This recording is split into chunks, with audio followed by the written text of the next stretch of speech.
Now, I know you're a fan of companies like Buffalo Wild Wings. Yes, very much so. Panera. 52-week high, almost 52-week high. So now, being so absorbed in the restaurant industry yourself, does that give you kind of a different inside look at these companies and the issues that they have? Brittany, I've learned so much. Really? I mean, for instance, Howard Schultz at Starbucks, Ron Shaik at Panera, Jack Hartung, CFO of Chipotle, they would tell you throughput is everything. Throughput is everything. And you're kind of like, what is throughput? Mm-hmm. You know what throughput is? When you're here at 7 o'clock on Saturday and every table is taken and there's people at the door and you're trying to figure out, how do I get them in? How do I get them to take our food? How do I get them to get a drink? And how do I get them out? Right. I mean, how do I get them not to sit at a table and just take our table, which is prime real estate? For instance, I've learned some things from my partner, Regina Myers, and her friend, Tyler, who runs Union Grounds down the block. When you have someone who has a table and they've stopped drinking and they've stopped eating, they have water glasses on. And what you have to do is give them the water embargo.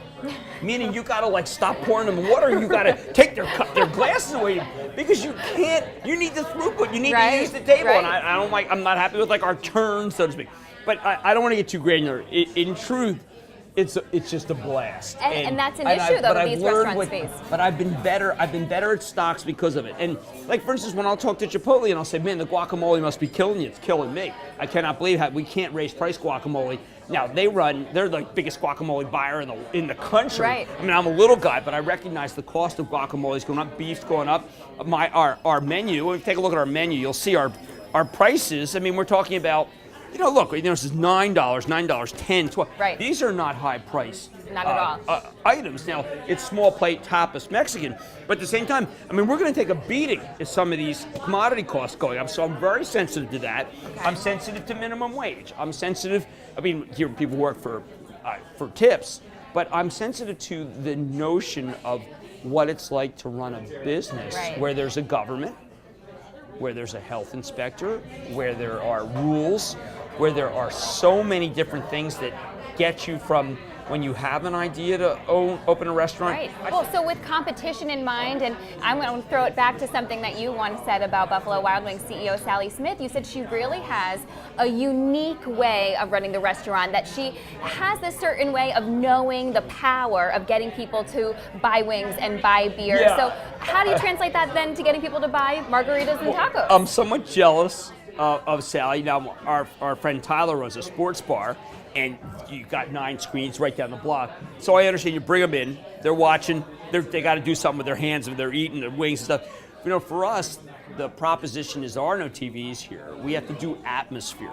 Now, Sally has an atmosphere, and she has it down better than anyone. She's one of my bankable 21 for my book. Right. She has it down, and the idea is that you go there for March Madness, you watch the game, with friends, it's terrific, it's communal, you have many beers, the wings are hot, you drink. You know, I mean, what are we doing? Okay, we have chips and salsa, maybe you want a beer with that. What we really have is an atmosphere. We have an atmosphere that people like to come to. We're a cozy place. We have 17 tables. We got a nice bar. We got a great bartender. We have a place that people want to go to. And I feel the same way about our inn. Inn is 17 rooms. Here's 17 tables. I like the intimacy. We can have intimacy and a local feel, a neighborhood bar. Mm-hmm. Sally has that neighborhood bar thing going, and she's got the screens. She's got the younger people. You know, we're not going to have that. But then again, I'm not going to tell you that I ain't quitting my day job for Bar San Miguel. Well, nobody wants you to quit your day job, but we're happy that you have this one too.